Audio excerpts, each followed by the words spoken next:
Star Skincare.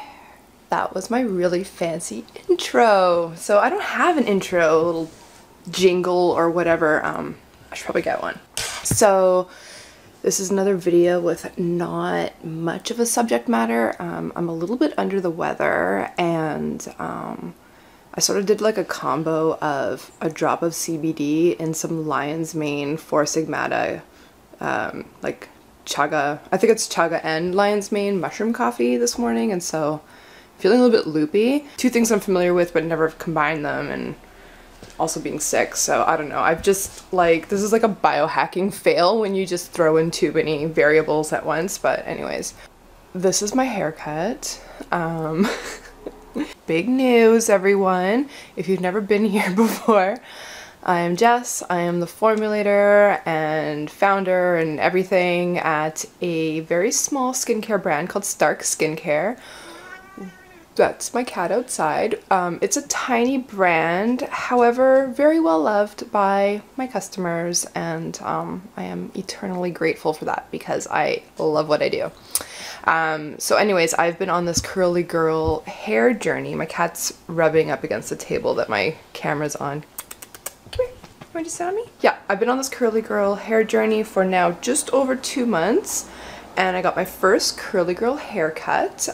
So basically it's a lot of layers. I think with the lighting you probably can't see it very well, but I'm happy with it. It's quite a bit shorter than it was, but I'm okay with that. I find that I am not as attached to the length of my hair as I had once been, even though I am technically growing my hair out. Okay, that's enough pushing the table. She's like aggressively cuddly. Like I'm more concerned about having a good shape to my hair being healthy, and for my curls or like my waves to look nice rather than just going for length. It was like a realization that I had after my haircut when, yeah, quite a bit, like I have really short layers now and quite a bit of layering happened, and I was like, cool with it because I don't know, like I like the end result. So she put in some layers so that my bangs are starting to blend into the rest of my hair, and yeah, they're basically like mostly long layers with just like a few shorter ones that are kind of fun to play with, and probably about a good 2 or 3 inches taken off the bottom as I catch up with my nape shave. I've already booked my next hair appointment for December, and then I'm thinking of going a little bit shorter to help with the nape shave catch up. It is not really styled today, and it's still a tiny bit damp, so it does get nicer than this, but I'm happy with it, so who cares. This is what I'm thinking is going to be sort of like my holy trinity of hair products. Is a foam, so something extremely lightweight to help me really get like the shape of the curl, a curl activator to sort of like keep the curl shape in my hair, and then a gel to like seal it and hold it all together, and then occasional use of oils such as my tendril to kind of like scrunch out the crunchies and the ends, that kind of thing.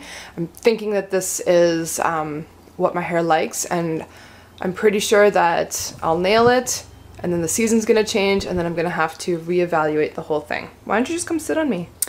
So yesterday I got some new products. I stocked up on some Giovanni and some Carina. Carina, is that what it's called? I think so. It's that Canadian brand. So these look to be quite simple, they are natural, and they are affordable products, and I will do a full review once I've actually done the routine because I haven't washed my hair. I did a tiny little bit of the mousse just like in some top layers today just to kind of try it out, but hard to say because, you know, you're supposed to actually apply mousse to wet hair. So, and as I was, you know, taking my 3 new products and adding them to my basket, I was thinking to myself that I have so many products. And I also just signed up for Beauty Heroes, the monthly subscription box. I'm gonna do it for 3 months because I was really interested in trying out Ayuna, which is that really expensive Spanish brand of green beauty. So it was the only way that I was ever gonna spend money on that brand because there's no way in hell I would buy a $198 US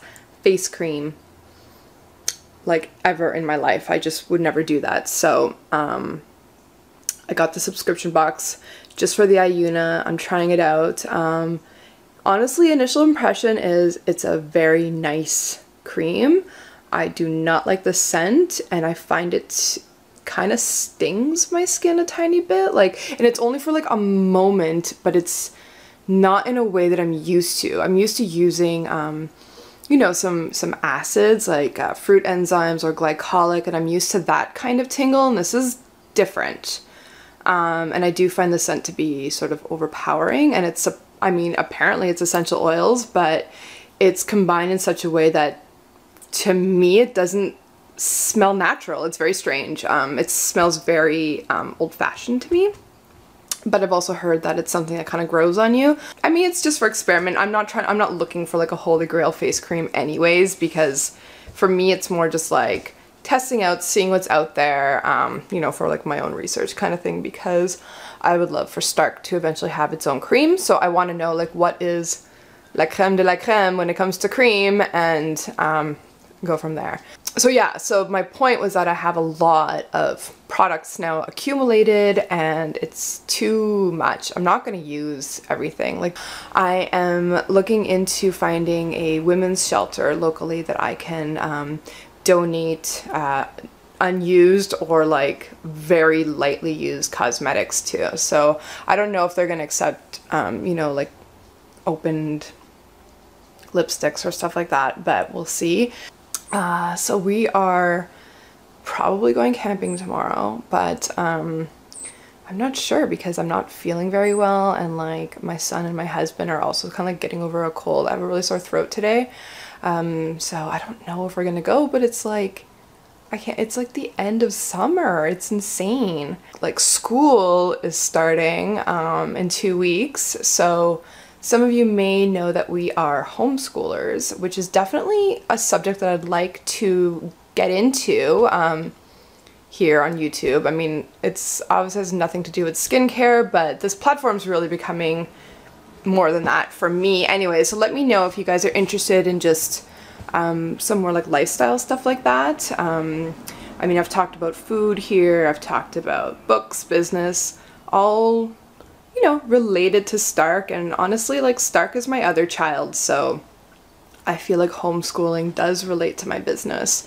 in some ways, because it's a conscious choice that I made to run my own business so that we could be homeschoolers, because this is something that my husband really strongly believes in. I mean, I do too. It's just that I had never really considered it or thought about it until he had mentioned it, like before we had our kid.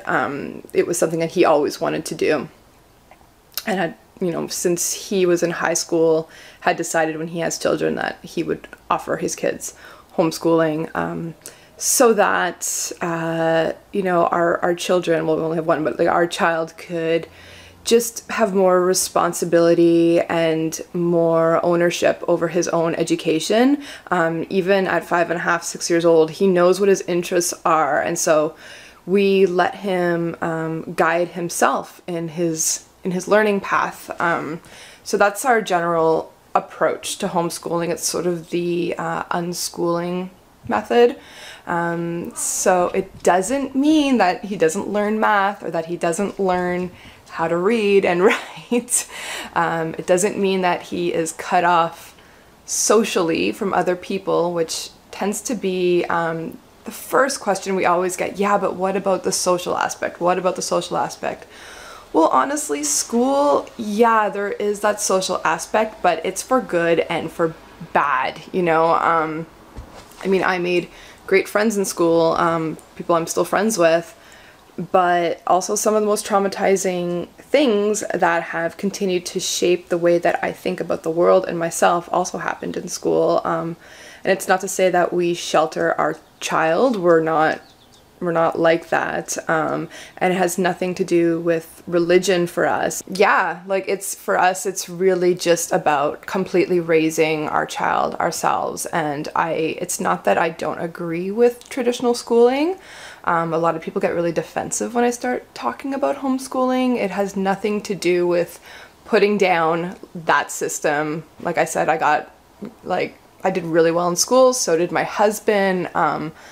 It was, moreover, probably I think a positive experience for both of us, but probably because we both were really good, like top of our class students. But that actually does affect the way that you think as an adult. I need validation, I need points, I need marks, and that doesn't really work in the real world, or like the way that we look for that isn't always a very healthy thing. So yeah, school is good and bad, homeschooling good and bad, everything has its pros and cons, but just know that I'm definitely not judging any parent who decides to traditionally school their children or who has to.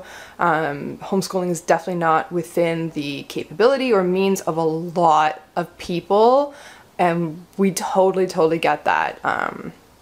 There's no judgment. It's just, a lot of people get really weird about talking about homeschooling, and it's a very alienating and sort of like a lonely situation for me. It's like I feel like we're so different from like a lot of people around us. Like, we are entrepreneurs and we are homeschoolers and we like to travel, and I don't know, it's just I've had moms at the park like almost yell at me when they're asking me questions, and I'm just answering questions. I'm just being open and just, I'm not like forcing my views or opinions on anybody.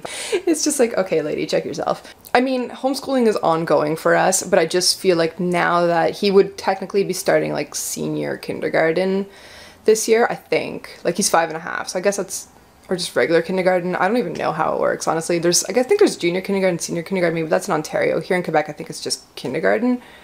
I don't know.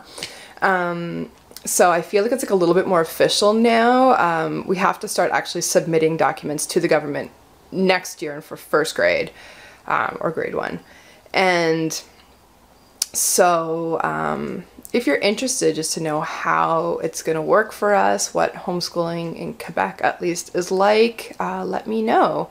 And if you homeschool, I'd love to hear about that too. Specifically, but not necessarily, but if you are a secular homeschooler, because I feel like there's a lot less resources for those of us who aren't, who don't follow one particular faith or any really faith at all, to find homeschooling resources and communities online, at least. I find a lot of it has to do with a lot of Jesus-y things that we're just not going to be teaching our child. Again, don't care if that's what you're doing, that's cool, totally respect that. I just want people to respect me as much as I respect others, and I'm just saying that it's hard to find resources for secular homeschooling, especially for like the littler ones. Yeah, so that is kind of that. That's just sort of my rambly little video for today. My throat is killing me, but yeah, I want to show you guys my fresh new hairs. I got my eyebrows waxed. I really like the way they look. Oh, I got a new tattoo. Look at that. If you guys want to know more about my tattoo, let me know. So maybe we'll go camping, maybe we won't. I don't know. I'm feeling really blah. Okay, let's do some closing credits. Da da da da da. Stark Skincare. Don't forget to subscribe.